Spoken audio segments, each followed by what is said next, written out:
ये सब मुल्कों को ये सोचना पड़ेगा कि भाई ये क्या हो रहा है, इंटरनेशनल लॉ क्या कह रहा है, यूनाइटेड नेशंस रेजोल्यूशन का आपका परवाह ही नहीं है। अगर ये ऐसे ही चलना चाहते हैं तो आप पीस एग्रीमेंट कहा जा रहा है, इसको सर पीस एग्रीमेंट कहा जा रहा है। ये क्या दोनों कंट्रीज एट वॉर थे? क्या इनको कोई इनका मसला चल रहा था कि इनको पीस एग्रीमेंट करना? कि भारत ने एक तीर से 4 शिकार किए हैं। सबसे पहला तो ये कि भारत के हथियारों पर अब दुनिया को भरोसा हो रहा है। दूसरा, तीसरा और चौथा शिकार है अजरबैजान, पाकिस्तान और तुर्की। ख्याल में इस्लामिक वर्ल्ड तो अब खत्म हो गया है ना, OIC टूट गया है। कर ले तो क्या तो हमारा फिर कश्मीर का क्या क्लेम रहेगा, आप बताएं। आप समझ अजरबैजान का डर इतना ज्यादा बढ़ गया है कि उसने बाकू में तैनात भारतीय राजदूत के जरिए मोदी सरकार से गुहार लगाई। अजरबैजान और आर्मीनिया में जंग हो रही है, उनमें काफ़ी ज़्यादा तनाव चल रहा है। उसमें आर्मीनिया ने इंडिया से मदद मांगी है और ये कहा है कि हमें अपने वेपन से एक्सपोर्ट करें जो कि अच्छे क्वालिटी के हैं। इंडिया का ताल्लुक तो इंडिया इतनी बड़ा स्केल है उसका कि वो उन तमाम मसाइल के बावजूद जिनमें दुनिया का जो सबसे जलील पासपोर्ट है इस वक्त वो पाकिस्तान का है। दुनिया में सबसे ज्यादा जलील किसी एयरपोर्ट पे कोई किसी को खड़ा करते हैं लाइन अलग करके, वो पाकिस्तानी है। आप खुद को बोलो मैं भारतीय हूँ, मैं इंडियन हूँ, आपकी इज्जत। भारत के लोगों को तो हम यही कहते हैं कि तुम खुशकिस्मत हो। भारत ने एक तीर से 4 शिकार किए हैं। सबसे पहला तो ये कि भारत के हथियारों पर अब दुनिया को भरोसा हो रहा है। दूसरा, तीसरा और चौथा शिकार है अजरबैजान, पाकिस्तान और रहा है। आर्मीनिया पर हमला करने के लिए अजरबैजान को पाकिस्तान और तुर्की से हथियार मिल रहे हैं।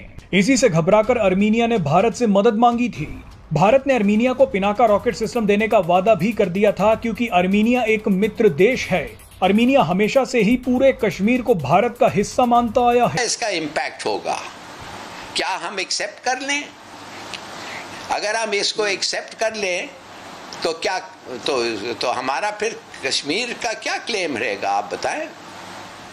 आप समझते हैं कि जो अगर अरब मुल्कों को पैलेस्टीनियन और पैलेस्टीनियन राइट्स के लिए उनका ये नहीं हो, आई मीन वो विक्ट्री उनको ये ना मिले, पैलेस्टीनियन राइट्स को वो सपोर्ट ना करें, वो कश्मीर के राइट सपोर्ट करें। कि भारत के पहले स्वदेशी रूप से डिजाइन और विकसित multi barrel rocket launcher system Pinaka की पहली खेप ईरान के रास्ते आर्मेनिया पहुंच गई है। भारत ने आर्मेनिया को पिनाका का जो वेरिएंट सप्लाई किया वो 40 किलोमीटर तक मार कर सकती है। अजरबैजानी मीडिया में सामान से लदे ट्रकों के काफिले के एक वीडियो को भी शेयर किया गया। दावा किया गया कि इन ट्रकों पर भारत से आया हथियार और गोला बारूद लदा है। इसे ईरान में बंदर अब्बास बंदरगाह के माध्यम से अजरबैजान और आर्मीनिया में जंग हो रही है, उनमें काफ़ी ज़्यादा तनाव चल रहा है।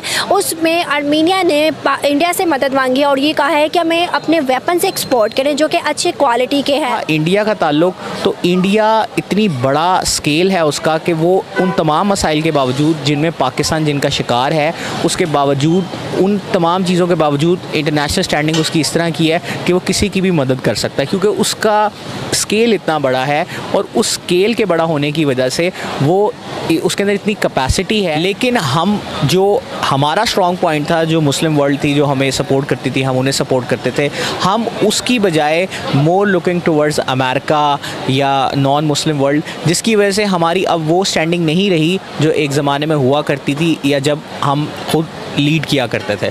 तो ज़रूरत इस अमर की है कि हम एक तो अपने मसाइल हैं उनको करें और मुस्लिम उम्मा की यूनिटी पे काम करके जो मुस्लिम उम्मा के रिसोर्सेज हैं उनको इस तरह यूटिलाइज़ करें कि वो एक एक्सटर्नल एनिमी के अगेंस्ट यूज़ हों, ताकि हमारी मार्केट या हमारी ब्रदरहुड भी इतनी बड़ी हो जितनी इंडिया। दुनिया का जो सबसे जलील पासपोर्ट है इस वक्त वो पाकिस्तान का है। दुनिया में सबसे ज्यादा जलील किसी एयरपोर्ट पे कोई किसी को खड़ा करते हैं लाइन अलग करके, वो पाकिस्तानी है। आप खुद को बोलो मैं भारतीय हूँ, मैं इंडियन हूँ, आपकी इज्जत बढ़ जाती है दुनिया में। भारत के लोगों को तो हम यही कहते हैं कि तुम दुनिया में जितने मुसलमान पाकिस्तान ने मारे हैं वो किसी और ने नहीं मारे। 10,000 फलस्तीनी एक रात में मारे, 2 लाख बलूचिस्तान में ये मार चुके हैं, बांग्लादेश में 30 लाख मार चुके हैं, ये अफगानिस्तान में 4 लाख लोग मार चुके हैं। इतने मुसलमान किसी ने मारे आज तक जितने पाकिस्तान ने मारे। जेनोसाइड की जो किस्म आप सोच सकते हो वो हमारे साथ ये कर रहे हैं। इनका जो न्यूक्लियर जेनोसाइड है जो इन्होंने हमारे साथ किया, उसके बाद 6 साल बलूचिस्तान में बारिश नहीं हुई। भारत के लोगों को तो हम यही कहते हैं कि तुम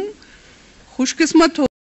दरअसल आर्मेनिया और अजरबैजान के बीच एक जमीन के टुकड़े को लेकर दशकों से जंग चल रही है। दोनों देशों के बीच नागोर्नो काराबाख नाम के एक इलाके को लेकर जंग है।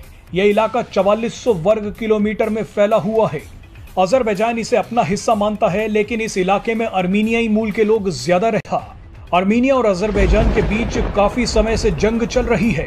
अजरबैजान तुर्की और पाकिस्तान की मदद से आर्मीनिया पर हमले कर रहा था, लेकिन अब भारत ने आर्मीनिया को आत्मरक्षा के लिए अपना खतरनाक पिनाका रॉकेट सिस्टम दे दिया है। भारत के पहले स्वदेशी रूप से डिजाइन और विकसित ये सब मुल्कों को ये सोचना पड़ेगा कि भाई ये क्या हो रहा है, इंटरनेशनल लॉ क्या कह रहा है, यूनाइटेड नेशंस रेजोल्यूशन का आपका परवाह ही नहीं है। अगर ये ऐसे ही चलना चाहते हैं तो आप पीस एग्रीमेंट कहा जा रहा है, इसको सर पीस एग्रीमेंट कहा जा रहा है।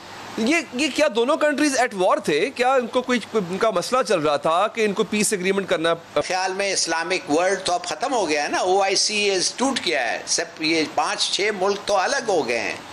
OIC जो इस्लामिक कॉन्सेप्ट्स को प्रमोट करता था, प्रोजेक्ट करता था, सेफगार्ड करता था, ये खत्म हो गया है।